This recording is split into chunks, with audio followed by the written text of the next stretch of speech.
যে ঈমানের দ্বারা আল্লাহ তাআলার হুকুম আহকামকে মানার দ্বারা আল্লাহর সঙ্গে তোমার সম্পর্ক ঠিক করো, আল্লাহ তাআলা তোমার এই সব অবস্থাকে ঠিক করে দেবে। এই জন্য মেরা মহতারাম দোস্ত বুজুর্গ, এটা ছাড়া আর কোনো পন্থা নাই, আর কোনো পথ নাই যে মানুষ তার অবস্থাকে ঠিক করতে পারে। মানুষ যখনই আল্লাহর সাথে তার সম্পর্ককে নষ্ট করে তখনই তার অবস্থা নষ্ট হয়ে, এই নষ্ট অবস্থাকে ঠিক করার জন্য আর কোনো পথ আর পন্থা নাই। আল্লাহ ছাড়া, আল্লাহর সঙ্গে বান্দা তার সম্পর্ক কায়েম করে, আল্লাহই তার এই অবস্থাকে ঠিক করে দেবে। আল্লাহর সঙ্গে তার সম্পর্ককে ঠিক করে, আল্লাহ এই মখলুকের মধ্যে তার মধ্যে সম্পর্ককে ঠিক করে দেবে। ये बड़ी नेमत मिली है हमको, ईमान की नेमत। ईमान की क्या तासीर है? ईमान की तासीर मेरे दोस्तों ये है कि एक आदमी भी ईमान वाला रोए जमीन पर अल्लाह अल्लाह करता होगा तो क़यामत में आएगी। ये तासीर है ईमान की, कि ईमान की वजह से दुनिया बाकी रहेगी। जब एक भी अल्लाह अल्लाह करने वाला नहीं रहेगा फिर अल्लाह दुनिया को बाकी नहीं रखेगा। ये ईमान की तासीर है कि दुनिया का बका, ये वो जमीन आसमान, ये सारी कायनात इस वजह से बाकी है कि यहाँ अल्लाह का नाम लिया जाता है, अल्लाह का काम लिया जाता है। जब एक आदमी भी अल्लाह का नाम लेने वाला नहीं होगा तो ये दुनिया को अल्लाह बाकी नहीं रखेगा। क्योंकि ये दुनिया को अल्लाह ताला ने पैदा ही इसलिए किया है कि यहाँ अल्लाह की इताअत हो जावे, यहाँ अल्लाह की इबादत हो जावे, और जो जो हुकूक अल्लाह की तरफ से आते हैं दुनिया में हमारे ऊपर वो अदा हो जावे। इसके लिए दुनिया अल्लाह ताला ने बनाई है। तो ये सारी चीज़ें अल्लाह ताला जो देगा वो दीन के रास्ते से देगा, ईमान के रास्ते से देगा। इसलिए हमारी जिम्मेदारी अपने ईमान को बनाने की है, हमारी जिम्मेदारी अपना दीन बनाने की है कि हमारी जिंदगियों में वो दीन आवे कि जिससे अल्लाह ताला दुनिया आखिरत के हालात सही करते हैं। उसमें पहली चीज़ ये है कि हमारे अंदर अल्लाह का ताल्लुक सही पैदा हो जावे, अल्लाह का यकीन आवे, अल्लाह ताला का खौफ आवे, फिर अल्लाह ताला के जो हुकूक हमारे ऊपर हैं वो अदा हो जाए, फिर बंदों के जो हुकूक अल्लाह ने बताए हैं वो अदा हो जाए।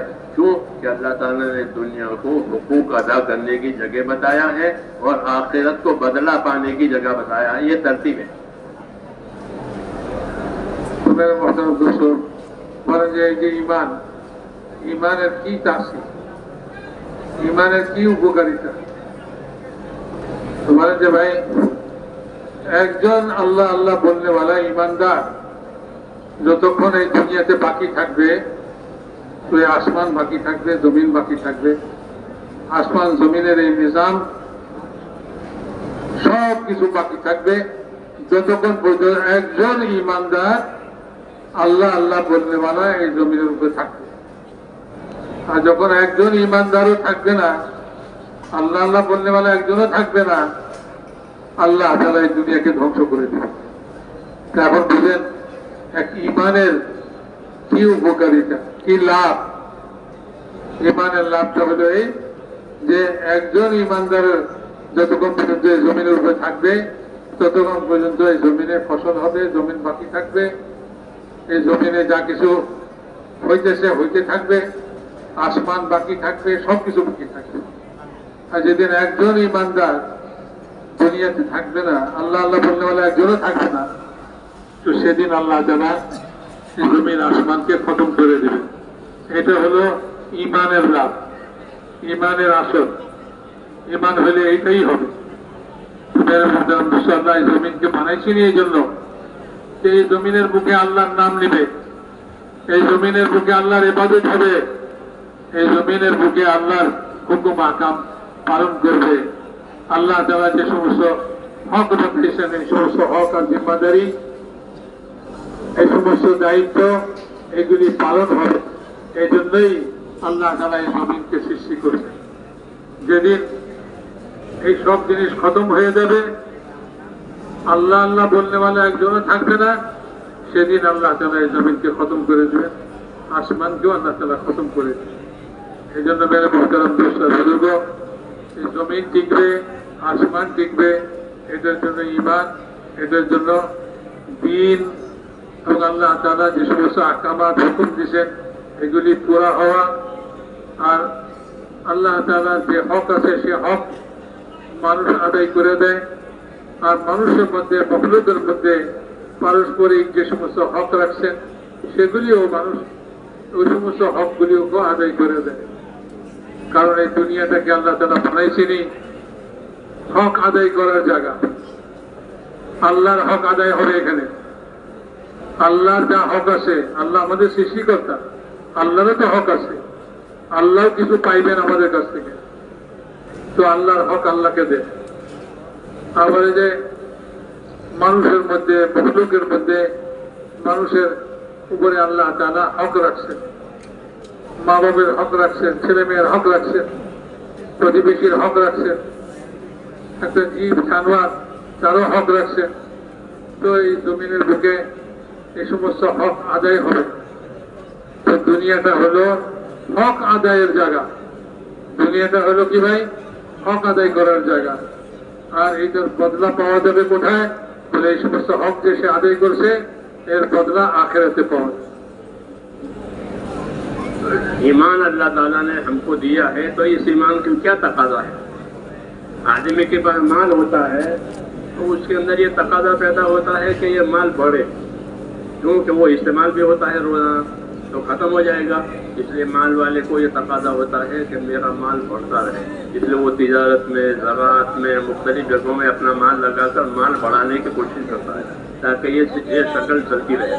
अल्लाह ने हमको ईमान दिया है, इस ईमान का क्या तकाजा है? ईमान हमसे क्या चाहता है? तो मेरे भाइयों, ईमान हमसे अल्लाह के इताअत चाहता है।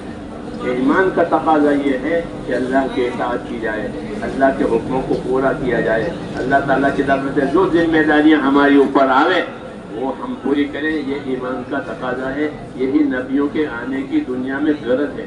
वमा अरसलना मिन रसूलिन इल्ला लियुता बिइज़्निल्लाह। कि हमने जब कभी कोई रसूल दुनिया में भेजा है तो उस रसूल के भेजने का यही तकाजा होता है कि लोग रसूल की पैरवी में अल्लाह ताला की इताअत करें, अल्लाह ताला की ताबेदारी करें और उस हुकूक जो अल्लाह ताला की तरफ से दुनिया में कायम होते हैं उन हुकूक के अदा करने की कोशिश करें। तो भाई मेरे मोहतरम दोस्तों, बोले যে ঈমান बहुत বড় নেয়ামত। তো এই ঈমানের চাহিদা কি? ঈমান কি চায়? একজন ব্যবসায়ী সে মাল কামাই করে, তো তার মালের চাহিদা কি? তার মালের চাহিদা হলো মাল যেন বাড়তে থাকে, বাড়তে থাকে, মাল বাড়ুক।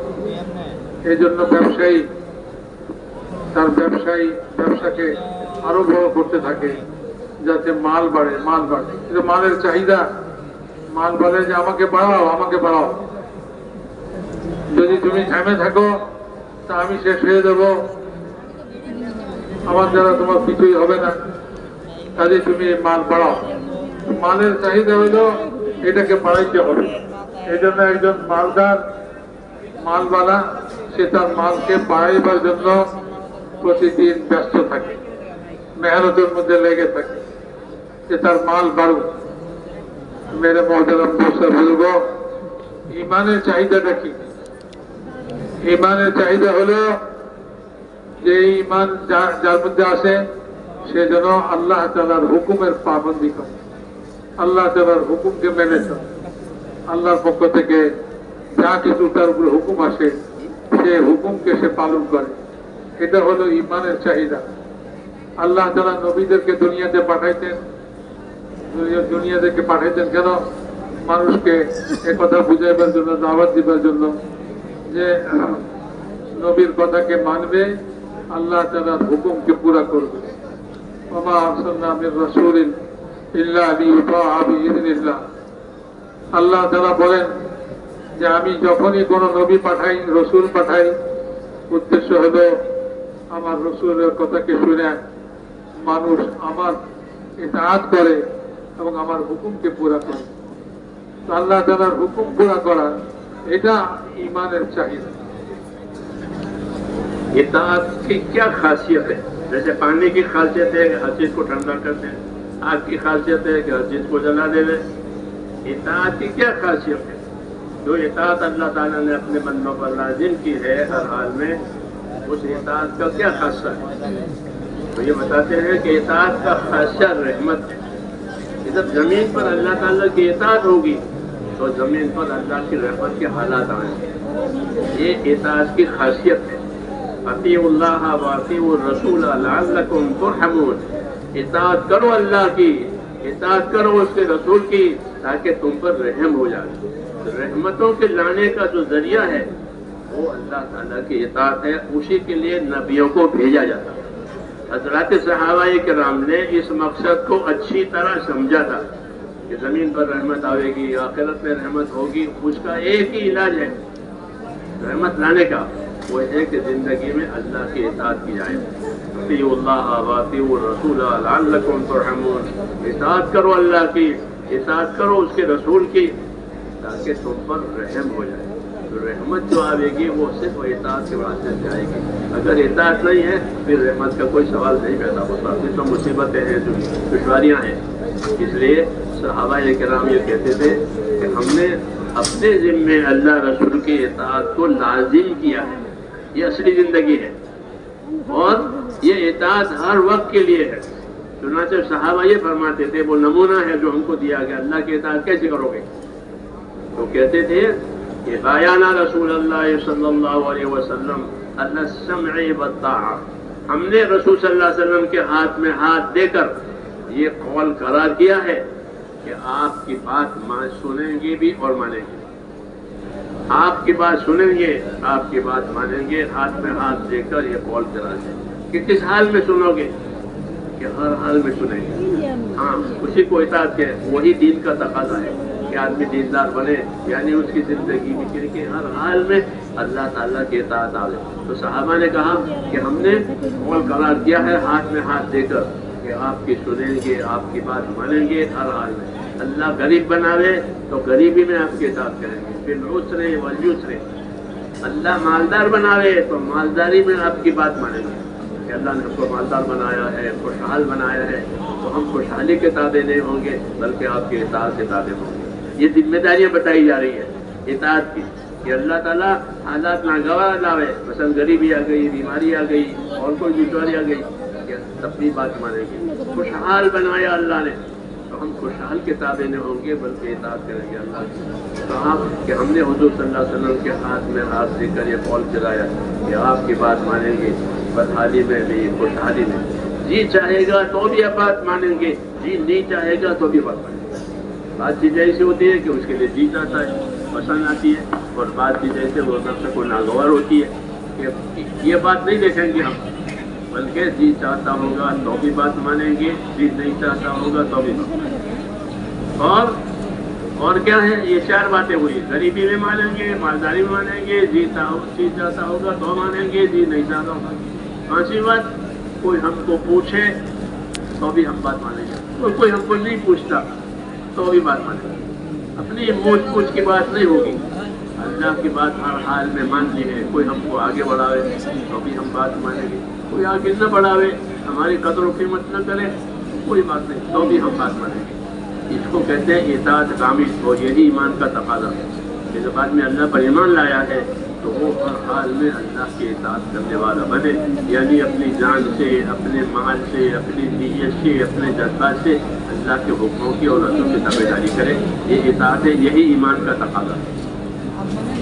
تو ভাই محترم دوستان بزرگوں বলে যে ভাই যে ইতাআত করবো আমরা আল্লাহ আল্লাহ রসুলকে মানবো, আল্লাহকে মেনে চলবো, যেটা আমাদের ইমানের তাকাজা.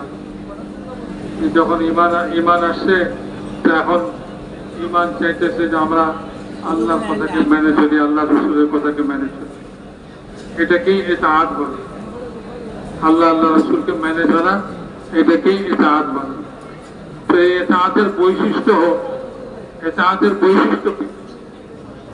যেমন পানির বৈশিষ্ট্য হলো যেখানে লাগবে ঠান্ডা করে দেবে.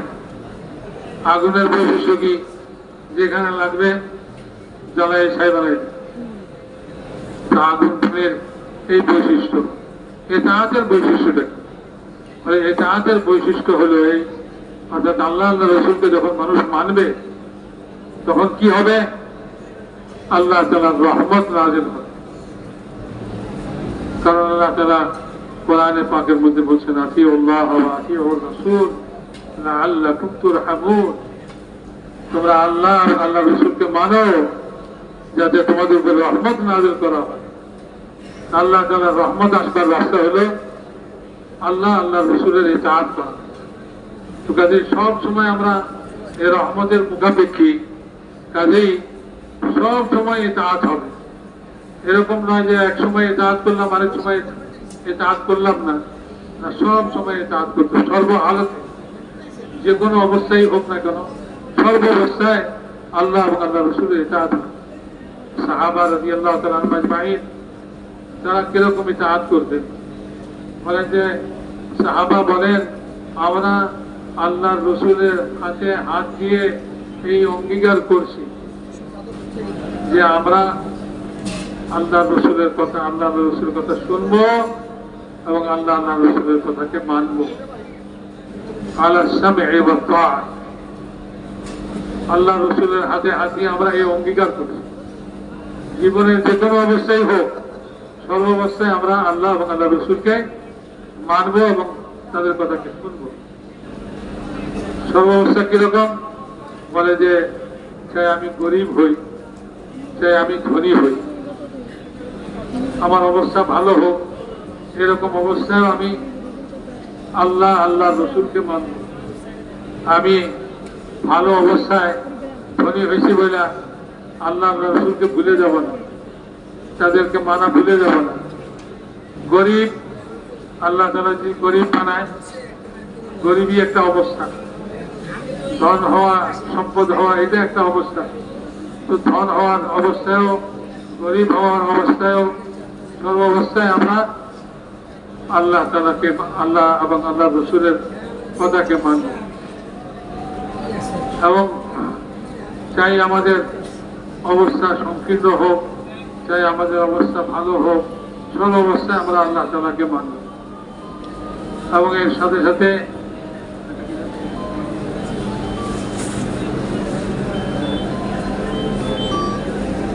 মন চাইলেও আমরা মানবো, মন না চাইলেও মানবো।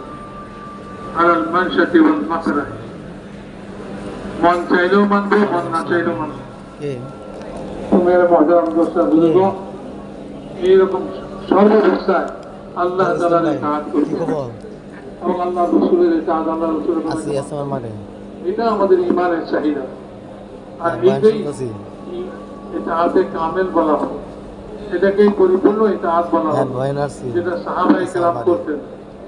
যে আমরা আল্লাহ আল্লাহ রসুলের হাতে হাত দিয়া আমরা এই অঙ্গীকার করছি যে আমরা মন চাইলেও আল্লাহ রসুলের ইতাআত করবো, মন না চাইলেও করবো, ভালো অবস্থাতেও করবো, খারাপ অবস্থাতেও করবো, যে কোনো অবস্থায় হোক না কেন সর্ব অবস্থায় আমরা আল্লাহ এবং আল্লাহ রসুলের ইতাআত করবো। এটাই হলো কামেল ইতাআত। যখন কামেল ইতাআত হবে, পরিপূর্ণ ইতাআত হবে, আল্লাহ তাআলার রহমত নাযিল, দুনিয়া আখিরাতে আল্লাহর রহমত। হ্যাঁ, আরেকটা বলতে যে এটা তো হলো একটা জিনিস, আরেকটা হলো যে কেউ আমাদেরকে আগে বাড়াক, চাই আমাদেরকে আগে না বাড়াক, অর্থাৎ কেউ আমাকে গ্রহণ করুক অথবা আমাকে গ্রহণ না করুক, আমার কোনো দাম দিল না, পাত্তা দিল না, এরকম অবস্থায় আমি আল্লাহ আল্লাহ রসুলের ইতাআত করবো। এবং আমাকে যদি কেউ পাত্তা দেয়, মূল্য দেয়, এরকম অবস্থায় তার ইতাআত করবো। ঠিক আছে ভাই? এখানে কি ছবি উঠেছে? तो ये जिम्मेदारी बताइए कि अल्लाह ताला की इताअत हर हाल में करनी है। जान और माल, ये दो ताकतें बंदों को दी गई है, जानी ताकतें, माली ताकतें। ईमान के साथ जानी ताकतों से भी अल्लाह की इताअत करनी है, माली ताकतों से भी इताअत करनी है, क्योंकि जान और माल ये दोनों अल्लाह की नेमतें भी हैं और अल्लाह की अमानतें भी हैं। हयात यानी जान, ये अल्लाह की नेमत है, बहुत बड़ी नेमत है कि अल्लाह ने ज़िंदगी दी है, हयात दी है, फिर हयात के असबाब दिए हैं, माल वगैरह, कि ये दोनों चीज़ें बड़ी नेमत है। और इन दोनों चीज़ों को देने का मतलब जिस तरह दुनिया में इसके साथ गुजारा करना है, ऐसे ही इन दोनों ताकतों से अल्लाह ताला के हुक्म पूरा करने हैं, उसको इबादत कहते हैं। ईमान देकर اور اطاعت کی دعوت دے کر ایک تو ہمیں اللہ کی عبادت پر اپنے آپ کو لانا ہے، جان اور مال کو عبادت میں استعمال کرنا۔ عبادت کا طریقہ نبی بتاتے ہیں کہ اللہ کی عبادت کس طرح کی جائے گی، اور ہم کو نبیوں نے عبادت کے طریقے بتائے ہیں، جانی عبادت ہے، مالی عبادت ہے، عبادت کے طریقے ہم کو بتائے گئے ہیں۔ اس کو علم کہتے ہیں، علم کہتے ہیں۔ ایمان کے دو تقاضے ہیں۔ ایمان کا ایک تقاضا یہ ہے کہ اللہ کا علم حاصل کیا جائے تاکہ اللہ کی مراد سمجھے، اس کو علم کہتے ہیں۔ نبیوں کے ذریعے سے یہ دو چیزیں آتی ہیں، ایک ایمان آتا ہے، ایک علم آتا ہے۔ لا الہ الا اللہ محمد کا ایمان آیا اور پھر علم آیا، قرآن پاک اللہ نے اتارا ہے۔ ایمان کے تقاضے پورا کرنے کی رہبری کے لیے اللہ تعالیٰ نے حضور صلی اللہ علیہ وسلم پر وحی نازل کی ہے، وہ علم ہے۔ تو دین کے تقاضے پورے کرنے کے لیے، ایمان کے تقاضے پورا کرنے کے لیے اور عبادت کو صحیح کرنے کے لیے اللہ تعالیٰ نے ایمان اور علم دیا ہے کہ ایمان کی وجہ سے عبادت قبول ہوگی اور علم کی وجہ سے عبادت صحیح ہوگی۔ اس لیے ایمان لانا بھی ضروری ہے اور دین سیکھنا بھی ضروری ہے۔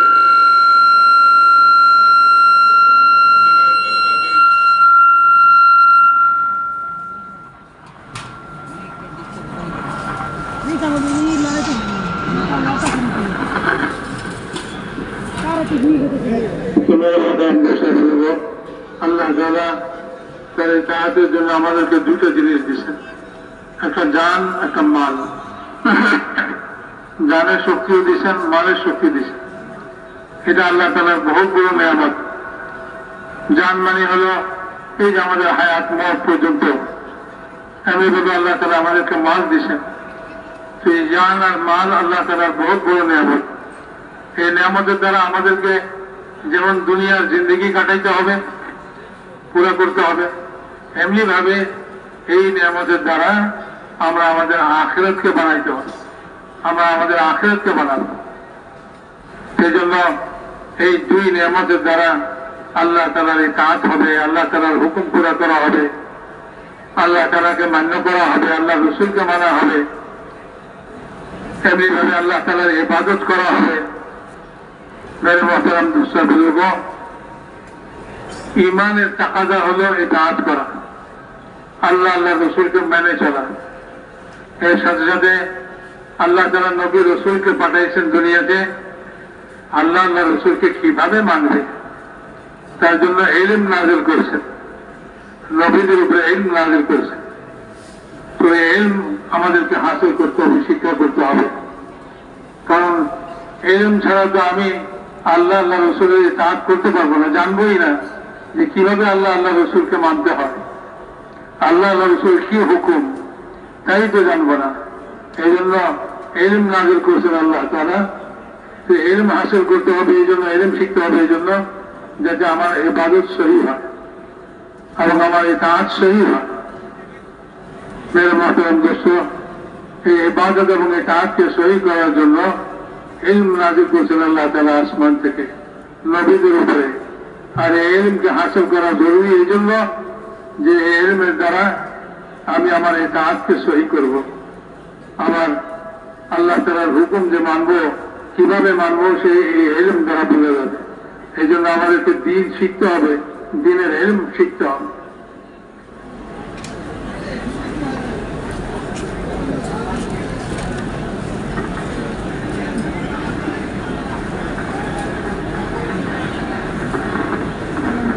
ہماری زندگی کی ذمہ داریاں پوری کرنی ہے، کیونکہ دنیا ذمہ داریوں کی جگہ ہے۔ یہاں ذمہ داریاں آئے گی، ذمہ داری پوری کی جائے گی اور ذمہ داری کا ثمرہ اور نتیجہ موت کے بعد ملے گا۔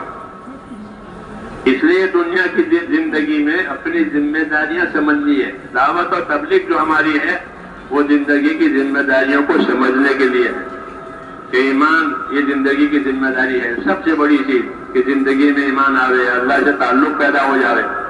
دوسرا کہ زندگی میں اللہ کی عبادت ہو جاوے، کیونکہ ایمان کا تقاضا اطاعت اور عبادت ہے کہ ایمان لا کر اللہ کی عبادت کرنی ہے، اپنی جان سے اپنے مال سے اللہ کے حکموں کو پورا کرنا، اس کا نام عبادت ہے کہ اپنی جان مال سے اللہ تعالیٰ کے حکم پورے کیے جائیں گے۔ اس لیے حکموں کا جاننا ضروری ہے، اگر ہم حکم نہیں جانیں گے تو اللہ کے حکم تو عمل کیسے کریں گے؟ اس لیے میرے دوستو، ہماری دعوت میں جس طرح ایمان بنانا ہے، عبادت بنانا ہے، اپنا دین سیکھنا ہے۔ تیسرا نمبر جو کہتے ہیں آپ علم و ذکر، اس علم و ذکر کا کیا مقصد ہے؟ یا خالی گننے کے لیے ہے کہ پہلا، دوسرا، تیسرا؟ نہیں، علم و ذکر کی مثال ایسی ہے کہ کسی کوئی گاڑی ہوتی ہے، اس کے 2 پہیے ہوتے ہیں، کم سے کم 2 پہیے ہوتے ہیں ہر گاڑی کے، 1 پہیے سے کوئی گاڑی نہیں چلتی۔ ایسے دیندار بننے کے لیے اور دینداری کے لیے 2 پہیے ہیں، ایک علم ہے، ایک اللہ کا ذکر ہے، کہ علم یعنی دین سیکھا جائے گا اور دین سیکھ کر اس پر عمل کیا جائے گا، یہ ذکر کا مطلب ہے۔ تو جو علم و ذکر کا نام لیا جاتا ہے ہماری دعوت میں، یہ پوری زندگی کی ذمہ داری کا نام ہے کہ زندگی کے جس حال میں رہو اس حال کا علم ہونا ضروری ہے اور اس علم پر عمل ہونا ضروری ہے۔ مثال کے طور پر مجھ کو اللہ نے مالدار بنایا، اللہ نے مجھے مال دیا، اولاد دی، خوشحال بنایا، تو خوشحالی کا دین حاصل کرو، یہ علم و ذکر کا مطلب ہے، خالی اس کا دہرانا مطلب نہیں ہے، بلکہ جو مسلمان جس حال میں ہے اس حال کا علم اس کے پاس ہونا چاہیے کہ میں خوشحال ہوں، اللہ نے مجھے کھانا پینا دیا ہے۔ تو خوشحالی کا کیا دین ہے؟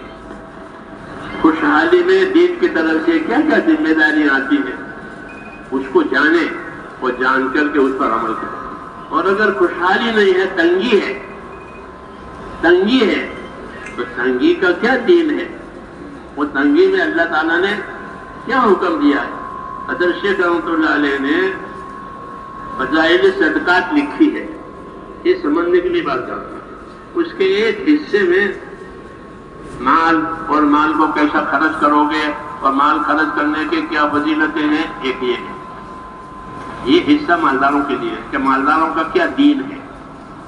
دوسرا حصہ غریبوں کے لیے کہ اللہ نے مال نہیں دیا تو غریب غریبی کا دین حاصل کرے، کہ صبر کرے، قناعت کرے، سوال نہ کرے، وغیرہ، یہ ذمہ داریاں بتائیے۔ تو علم و ذکر کا یہ مطلب ہوتا ہے میرے دوستوں کہ زندگی کا جو حال آوے ہمارے اوپر اس حال میں کیا دین ہے، یہ دین جاننا ضروری ہے اپنے نجات کے لیے، اپنے کامیابی کے لیے۔ اس لیے ہماری دعوت میں، ہماری محنت کے تکمیل میں ایمان عبادت اور ایمان عبادت کو صحیح سمجھنے کے لیے، صحیح کرنے کے لیے اپنا دین سیکھو، یہ دعوت ہے۔ اگر دین نہیں سیکھا ہے تو جہالت ہوگی، عمل نہیں ہے تو غفلت ہوگی۔ تو جہالت اور غفلت یہ کفر کی صفت ہے، ایمان کی صفت نہیں ہے، کہ کفر والا جاہل بھی ہوتا ہے، قابل بھی ہوتا ہے، اس کو کیا معلوم اللہ کیا ہے، آخرت کیا ہے اور اس کی کیا ذمہ داری ہے۔ تو کفر کی صفت ہے جہالت، کفر کی صفت ہے غفلت، اور ایمان کی کیا صفت ہے؟ کہ ایمان کی صفت یہ ہے کہ ایمان والا اللہ کی طرف سے آنے والی ذمہ داریوں سے باخبر ہوتا ہے کہ میرے اوپر اللہ نے مجھے یہ ذمہ داری ہے، یہ ذمہ داری ہے، یہ ذمہ داری، پھر اس ذمہ داری کے مطابق عمل بھی ہے، یہ ذکر ہے اس کا، کیونکہ ہر ذاکر اللہ کا موتی ہوتا ہے اور ہر موتی اللہ کا ذاکر ہوتا ہے۔ اس لیے میرے دوستو ہماری زندگی کی ذمہ داری خالی گنانے کے لیے نہیں ہے کہ مسلمان جس حال میں ہو اس حال کا دین اختیار کرے، یہ دعوت کا مقصد ہے۔ خالی پھرنا مقصود نہیں ہے، پھرنے سے انشاءاللہ شعور آئے گا، پھرنے سے تو احساس پیدا ہوگا زندگی کا اور آخرت کا۔ اس لیے پھرنا بھی ضروری ہے، لیکن پھرنے کے ساتھ یہ بھی ضروری ہے کہ ہر حال کا دین ہمارے پاس ہو۔ اگر بیمار ہے تو بیماری کا بھی دین ہے، تندرستی ہے تو تندرستی کا بھی دین ہے، غریبی ہے تو غریبی کا بھی دین ہے، مالدار ہے تو مالداری کا دین ہے، سفر ہے تو سفر کا دین ہے، حضر اور گھر پر ہے تو گھر پر رہنے کا دین ہے۔ اللہ نے ہمیں یہ نعمت دی ہے، روشنی دی ہے، دین ایک نور ہے، روشنی ہے، وہ ہر حال میں ہے۔ اس لیے مسلمان ہر حال میں اپنے دین پر ہوتا ہے۔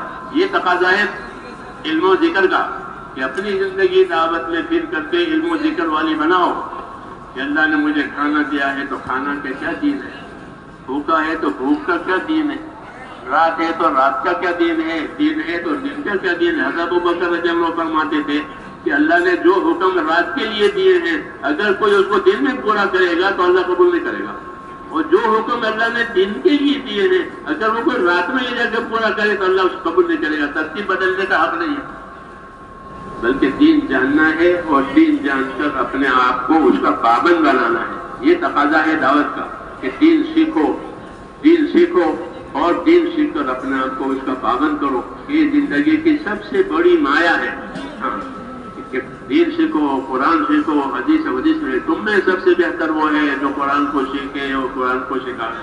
हाँ, तो कुरान अल्लाह का इल्म है, अल्लाह ने हमारे लिए उतारा है, उसको सीखना है और अपने आप को उसका पाबंद बनाना है। ये कामयाबी का जरिया है।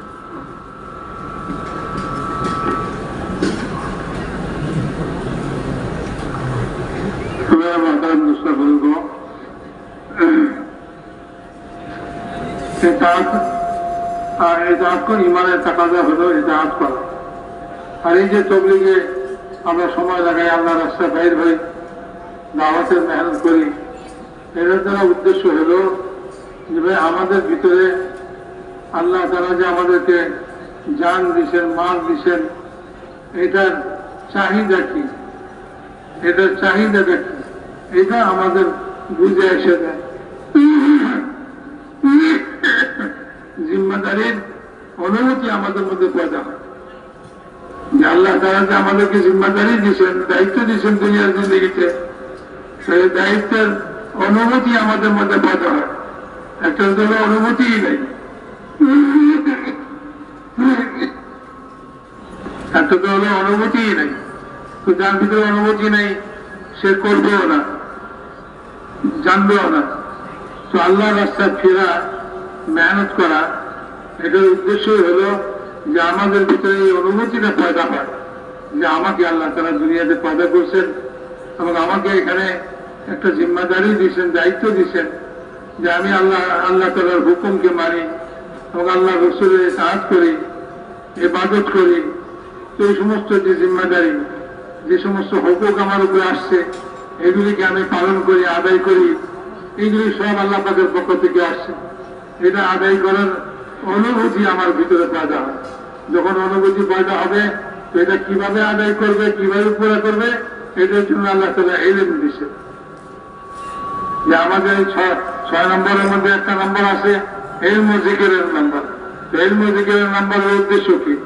উদ্দেশ্য হলো আমি যে কোনো অবস্থায় থাকি, আমি রাত্রে আসি অথবা দিনে আসি, সুস্থ আছি, অসুস্থ আছি, আমি ধনী, আমি গরিব, যে কোনো অবস্থায় আমি থাকি না কেন, ওই অবস্থায় আল্লাহ তাআলার কি হুকুম আমার উপরে, আল্লাহ তাআলা কি চান আমার কাছে।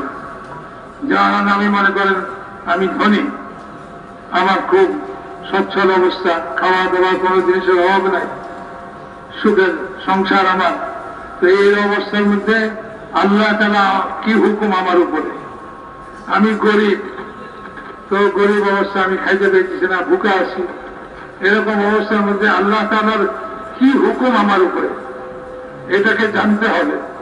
এটাকে যে যখন জানবো তখন এটাকে পালন করব, এই হুকুম আমি পালন করব। তো ইলমের নম্বরের উদ্দেশ্য হলো জানা যে আমি যে কোনো অবস্থায় আছি, এই অবস্থায় আল্লাহর কি হুকুম, এটাকে জানা। আর জিকিরের নম্বরের উদ্দেশ্য হলো যে ওই হুকুমকে পালন করা। এই জন্য বলা হয়েছে যে আল্লাহ তাআলার হুকুম পালনে ব্যস্ত আছে সেও জিকিরের মধ্যে আছে, আর যে জিকিরের মধ্যে আছে সেও আল্লাহ তাআলার হুকুম পালনের মধ্যে আছে। কুল্লু মুতিইন যাকির। আর আল্লাহ তাআলার হুকুম পালন করনে वाला, ইতাআত করনে वाला, সে আল্লাহ তাআলার হুকুম পুরা করার মধ্যে আছে।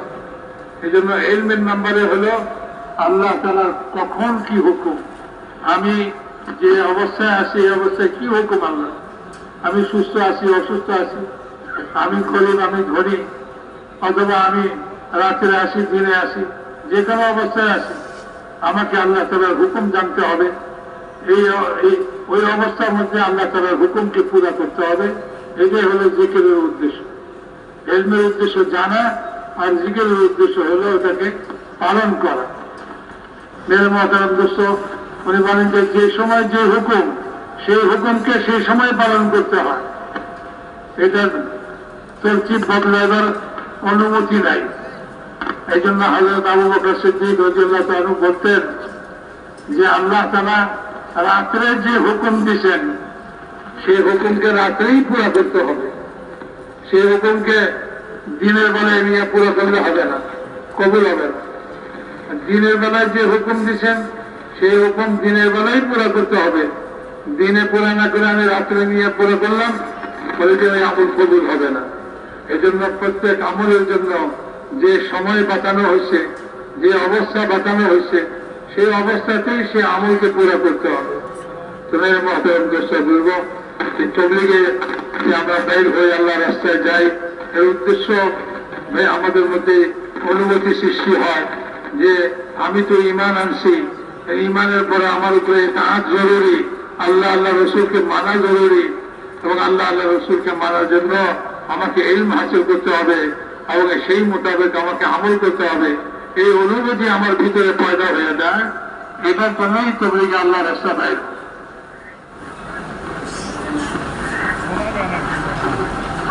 বলছে ভাই ইলম তো হলো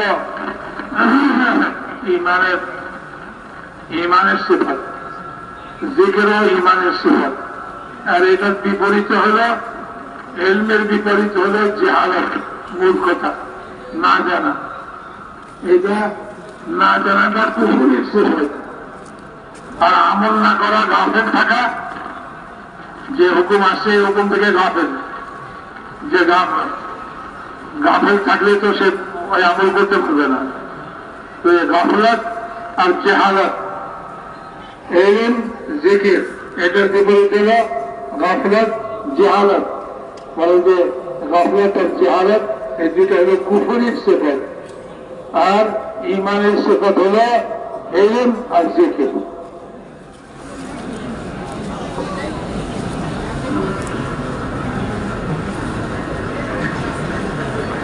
तो मेरे बुजुर्गों,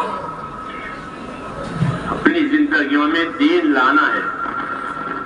एक तो किताबों में दीन है, बड़ी बात है कि वो महफूज है, किताबों में है, और एक अपनी जिंदगी में लाना है। जैसे दवाएं किताबों में लिखी होती है, लेकिन लोग डॉक्टरों से पूछ कर दवा खाते हैं, अपनी जिंदगी में उसका इस्तेमाल करते हैं और दवा से शिफा हासिल करने की कोशिश करते हैं। ऐसे ही मेरे दोस्तों, दीन किताबों में है, उलमा के पास है, इसलिए इस दीन को हासिल करना जरूरी है, दीन सीखना जरूरी है।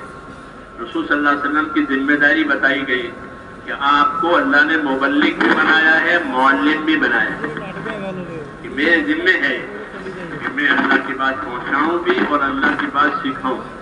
इसलिए आपने लोगों को सीखने की दावत दी है कि मुझसे दीन सीख लो, मुझसे फलाना अमल सीख लो।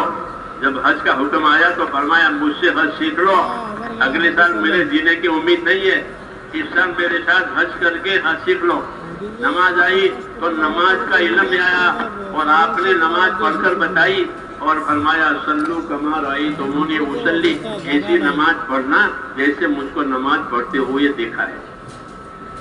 तो मेरे दोस्तों, अपनी जिंदगी इबादत और इताअत वाली बनाने के लिए इल्म और जिक्र, ये दो पहिए हैं।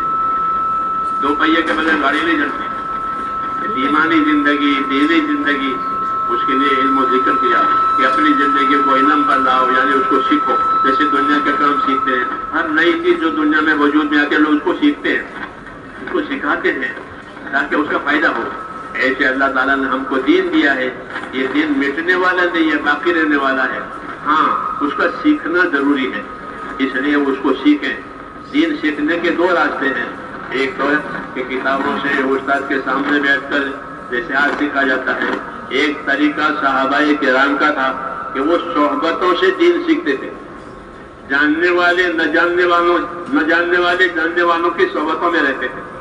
हाँ, अल्लाह के रास्ते में फिरते थे, उसमें भी ये बात होती थी।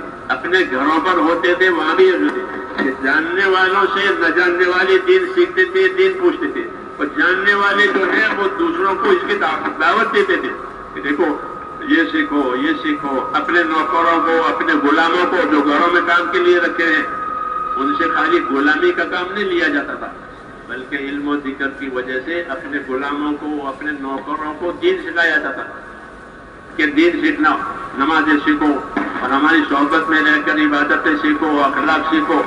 تو علم و ذکر کا جو کام ہے میرے دوستوں یہ زندگی کے سنوارنے کا کام ہے.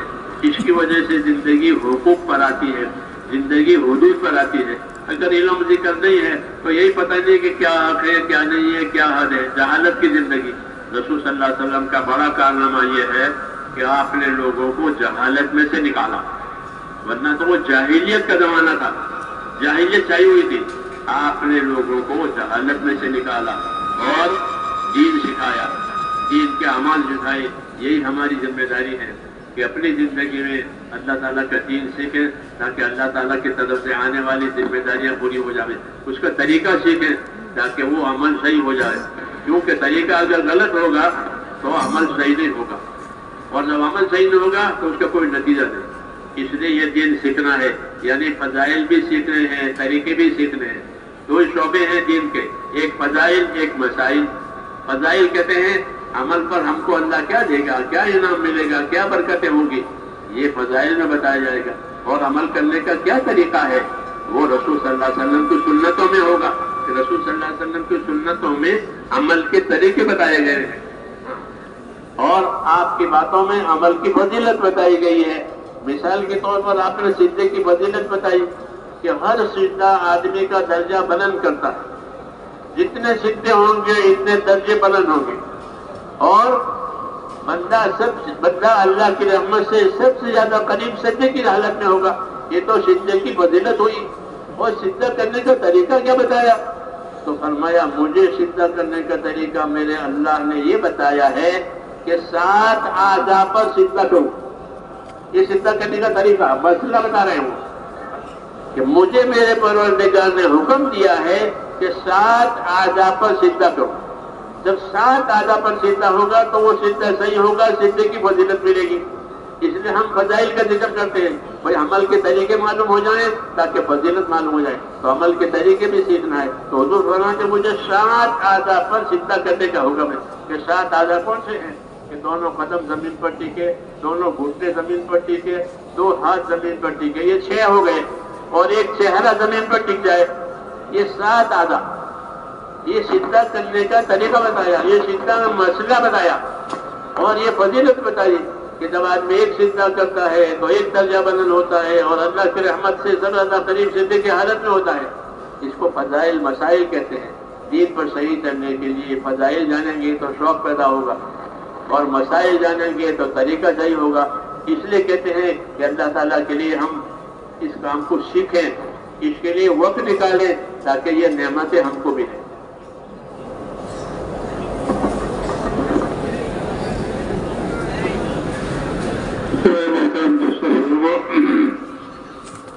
কিতাবের মধ্যে তো ইলম আছে, এটা বহুত বড় নিয়ামত যে কিতাবের ভিতরে সংরক্ষিত আছে.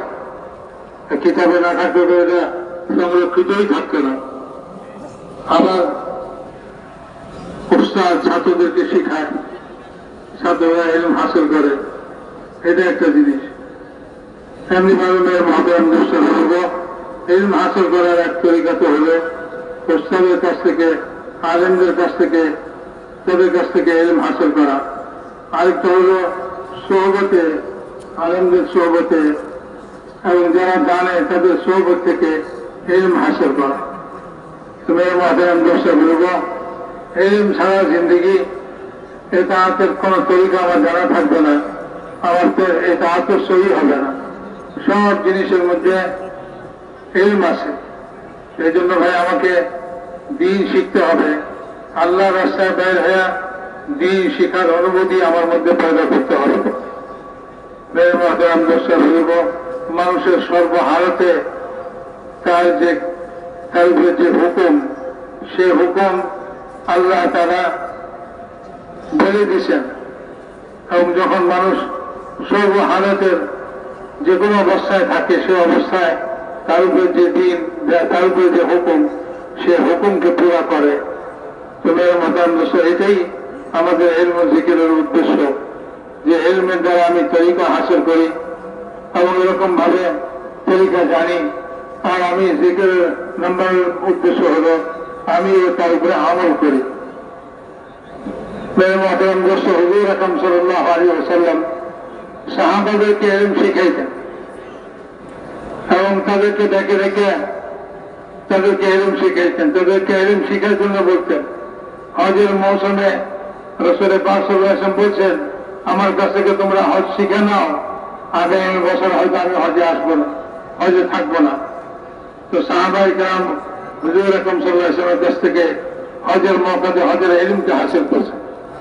এমনি ভাবে মেরে মুহতারাম দোস্ত বুজুর্গ, সাহাবায়ে কেরাম রাদিয়াল্লাহু তাআলা আনহুম আজমাইন তারাও পরবর্তী লোকদেরকে ইলম শিখাইতেন। রাসূলুল্লাহ সাল্লাল্লাহু আলাইহি ওয়াসাল্লাম নামাজের হুকুম আসছে, নামাজ পড়ছেন, আর নামাজ পড়ে সাহাবাদেরকে বলছেন একথা, সল্লু কামা রাআইতুমুনি উসাল্লি, আমাকে যেরকম নামাজ পড়তে দেখছো এরকম তোমরা নামাজ পড়ো। তো নিজে ওই ইলম মোতাবেক আমল করে সাহাবাদেরকে শিখাইছে। তো মেরে মুহতারাম দোস্ত, ইলম শিখার দ্বারাই আসবে। শিখানোর এক পরিবেশ সাহাবাদের জমানায় ছিল, একে অপরকে শিখাইতেন। ইলমের দুইটা দিক আছে, একটা হলো মাসলা মাসাইল, আরেকটা হলো ফাজাইল। ফাজাইলের দিকে, ফাজাইলের ইলম, এটা মানুষ আমলের লাভ জানবে, তো আমলের শখ আর আগ্রহ তার ভিতরে পয়দা হবে। আর যখন শখ আগ্রহ পয়দা হলো তখন মাসলা মাসাইল শিখবে, তরিকা শিখবে, যে এই আমলটা কিভাবে করতে হয়, এই তরিকা শিখা, এটা হলো মাসাইলের ইলম। তো মেরে মুহতারাম দোস্ত বুজুর্গ, ফাজাইলের ইলম আমাদের এই তাবলীগের মধ্যে ফাজাইলের ইলমের তালিম হয়, এটার উদ্দেশ্য এই নয় যে ভাই এই ফাজাইলের ইলমই সম্পূর্ণ ইলম। তবে এখানে তো এই তালিমের হালকা দ্বারা আমার ভিতরে শখ আগ্রহ পয়দা হবে, ভাই একটা সেজদার কি মূল্য, একটা সেজদার কি মূল্য, যে মানুষ যখন একটা সেজদা করে আল্লাহকে, তো তার একটা মর্তবা বুলন্দ হয়, তার একটা মর্তবা বুলন্দ হয়, আর তার রহমত তার নিকটবর্তী হয়। তো মেরে মুহতারাম দোস্ত বুজুর্গ, এমনি ভাবে হুজুর আকরাম সাল্লাল্লাহু আলাইহি ওয়াসাল্লাম তরিকা বাতাই, এটা তো ফজিলত হলো, তরিকা বাতাই দিয়েছেন। হুজুর বলছেন, আমার আল্লাহ আমাকে 7 অঙ্গের উপরে সিজদা করতে বলছে, 2 পা, পায়ের পাতা, 2 হাঁটু, 2 হাত এবং মাথা, কপাল, চেহারা মাটিতে লাগানো, বলে যে এই 7 অঙ্গের উপরে সিজদা করতে বলছে। এটা মাসাইল হলো, তরিকা হলো, আমি সিজদা কিভাবে করব। আমি সিজদার ফজিলত হলো, একটা সিজদা করবে তো সে একটা মর্তবা তার বুলন্দ হবে এবং রহমত তার নিকটবর্তী হবে।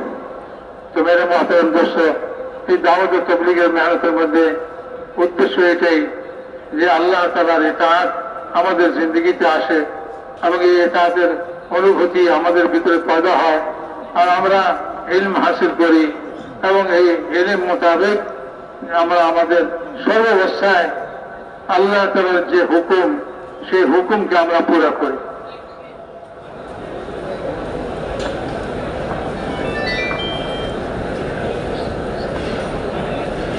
इसलिए मेरे दोस्तों, हमारी जिंदगी की जिम्मेदारी है कि ये बातें हमारी जिंदगी में आवे।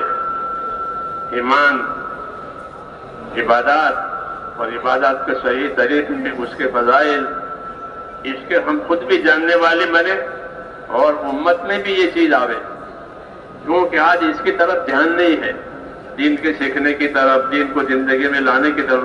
तो अल्लाह ताला ने इस मुसीबत से बचने के लिए हमको एक मेहनत दी है, एक अमल दिया है कि जिसकी वजह से जिंदगी का रुख अल्लाह की तरफ और आखिर तरफ हो जाता है।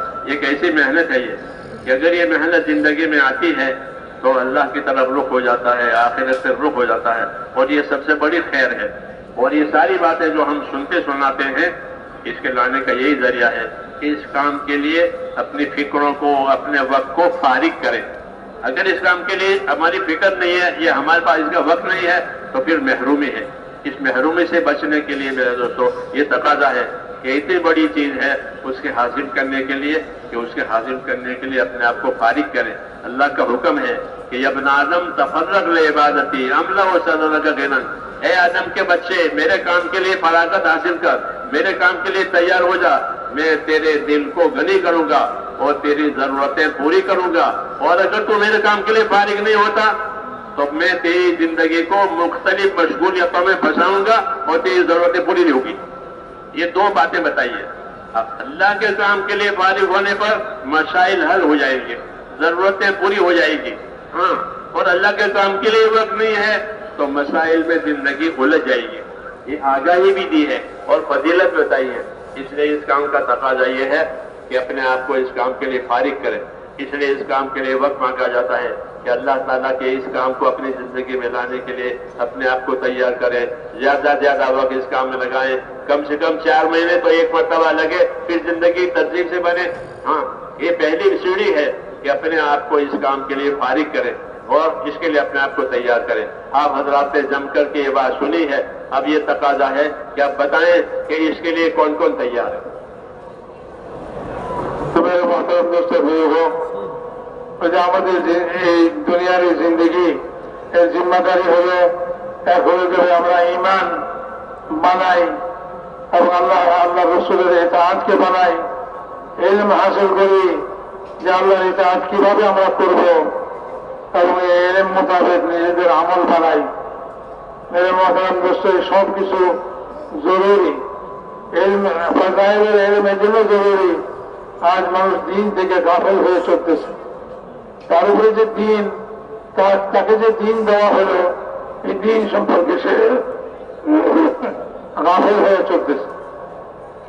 এই জন্য ভাই আমাদের এই মেহনতের মধ্যে ফাজাইলের তালিম করা হয় যাতে মানুষ দিন শেখার জন্য আগ্রহী হয়। তো এই ঈমান, ইতাআত, দিনের উপর চলা, দিন শিখা মেরে মোহতরম এর জন্য সময় ফারিগ করতে হয়। এই যে তবলিগের মধ্যে সময় লাগাইতে বলা হয়, এটা এই জন্যই ভাই যে আমি যখন ফারিগ হব এর জন্য নিজের সময়কে ফারিগ করব, তখন আমি এই সমস্ত জিনিসগুলি শিখতে পারবো। আর যতক্ষণ ফারিগ হব না ততক্ষণ আমার মাহরুমই হবে, আমি বঞ্চিতই থেকে দেব। মেরে মোহতরম দোস্ত, আল্লাহ তাআলা বলেন, হে আমার বান্দারা, আমার জন্য তোমরা সময় ফারিগ করো, আমি তোমাদের সিনাকে ধনী করে দিব এবং তোমাদের প্রয়োজনকে মিটিয়ে দিব। তো মেরে মোহতরম দোস্ত, যখন আমরা সময় ফারিগ করব তো আমাদের জরুরত আল্লাহ তাআলা পুরো করে দিবেন আর আমাদের অবস্থাকেও আল্লাহ তাআলা ঠিক করে দিবেন। এই জন্য ফারিগ হওয়া, আল্লাহর দ্বীন শিখবার জন্য ফারিগ হওয়া। আমাদের যত অবস্থা আছে এই সমস্ত অবস্থাগুলি ঠিক করার এটাই পদ্ধতি। যেভাবে আমি আল্লাহর কাজের জন্য ফারিগ হই তো আল্লাহ তাআলা আমার দিলকে ধনী করে দিবেন এবং আমার সমস্ত প্রয়োজনকে মিটিয়ে দিবেন। আবার সঙ্গে সঙ্গে এটাও বলছেন দুইটা কথা। আরেকটা কথা হলে যে যদি তুমি আমার কাজের জন্য সময় ফারিগ না করো তো তোমার প্রয়োজন মিটবে না আর তোমার ঝামেলাও কমবে না, তোমাকে তোমার ঝামেলার মধ্যে পেঁচাই দিবে, মানুষ তার ঝামেলার মধ্যে পেঁচাই দেবে। আর এরকম পেঁচাবে এখান থেকে ছুটতেও পারবে না, তাহলে তোমার প্রয়োজনও মিটাইবে না। এই জন্য মেরে মোহতারাম দোস্ত, আমরা যত রকম পেরেশানির মধ্যে, যত হালতের মধ্যে আসি, এটার একমাত্র ঔষধই হলো, এটা থেকে উদ্ধার করার একটাই রাস্তা, সেটা হলো আমরা আল্লাহর দ্বীনের জন্য, দ্বীন শিখবার জন্য, নিজের জিন্দগিতে দ্বীন আনবার জন্য সময় ফারিগ করি। এই জন্যই তবলিগে শেষ কথা এটাই বলে যে ভাই, এই দ্বীনকে হাসিল করবার জন্য আমরা আমাদের সময় ফারিগ করি। 4 মাসের জন্য সময় ফারিগ করি। এক মেয়ের মোহতারাম দোস্ত বলবো, যারা আমাদের আগে 4 মাস হয় নাই তারাও 4 মাসের জন্য সময় ফারিগ করি। যারা আগে 4 মাস দিছি, প্রতি বছর আমরা 4 মাসের জন্য সময় ফারিগ করব, প্রতি বছর আমার 4 মাস লাগবে। তো ইনশাআল্লাহ উনি বলতেছেন যে ভাই, আমরা হিম্মত করে আপনার জায়গায় যেখানে আসি আমরা আমাদের সময় বলি যে কে 4 মাসের জন্য যেতে তৈরি আছি এখন। হ্যাঁ, মাশাআল্লাহ বলেন, 4 মাসের জন্য বলেন ভাই। প্রত্যেক খিত্তায় বলেন, খিত্তা সাথীরা নাম লেখেন। এখানে যারা আমরা সামনে আসি আমরাও বলি 4 মাসের জন্য কে তৈরি আছে বলেন। মাশাআল্লাহ, হিম্মত করেন, দাঁড়ান। 4 মাসের জন্য মাশাআল্লাহ, নগদ 4 মাসের জন্য। এই ইজতিমা থেকে 4 মাসের জন্য আবার রাস্তা বেরিয়ে দেব। আমি সময় ফারিগ করব, আল্লাহ আমার প্রয়োজনকে পুরো করে দিবে। আল্লাহ আমার অবস্থাকে ঠিক করে দিবেন। হ্যাঁ মাশাআল্লাহ, বলেন ভাই, আল্লাহর দিনের জন্য, দিন শিখবার জন্য। হ্যাঁ, আরো হিম্মত করি ভাই, মাশাআল্লাহ। আজ ভাই ক্ষেত্রের মধ্যে যারা আছেন তারা নাম রাখেন ভাই, এখন উঠাউঠি করেন না, মেহরবানি করে যার যার ক্ষেত্রে নাম বলেন, নাম রাখেন, 4 মাসের জন্য নাম বলেন, যারা সামনে আসি আমরাও বলি। বলেন মাশাআল্লাহ, বলেন ভাই, বলেন 4 মাসের জন্য বলেন ভাই। এখানে মেম্বারে কেউ নাই, দাঁড়াও ভাই, নাম লেখো।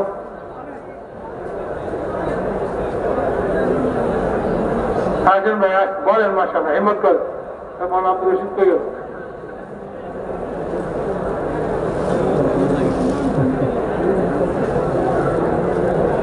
বলেন না, মানুষ কোথায় যে বুঝে।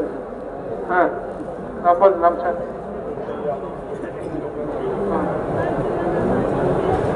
জি ভাই, সকলেই আমরা এখন নাম লেখাই। প্রত্যেক ক্ষেত্রের মধ্যে জিম্মাদার সাথে যারা আছেন, জি হ্যাঁ, মিম্বারেও বলি ভাই, মিম্বারের পাশে যারা আছি ওনারাও নাম বলি, নাম পেশ করি। 4 মাসের জন্য আল্লাহর রাস্তায় আমরা বের হব, নাম বলি।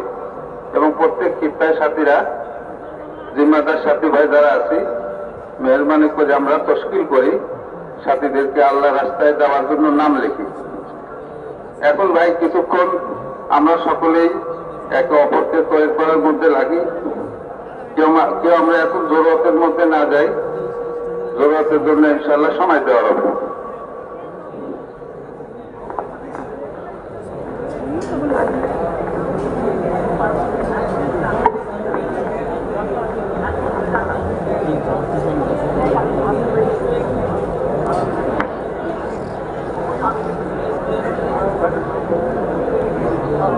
নাম বলি, সময়ও বলি। কত সময়ের জন্য? জি, নাম বলি, সময়ও বলি। মাশাআল্লাহ ভাই, সকলেই একটু মেহরবানি করে তশকিল করি,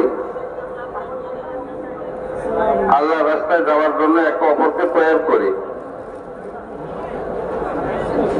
অনেক সময় আমরা পাবো জরুরত পুরা করার জন্য।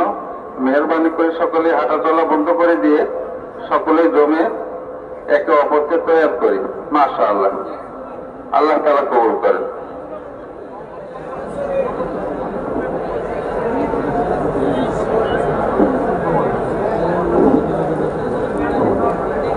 ক্রেতার জিম্মাদার সাথী ভাই যারা আছি, জন্যওয়ালি জামাত আছি, তশকিলে জামাত আছি, সকলেই আমরা হিম্মত করে সাথীদের নাম লিখি।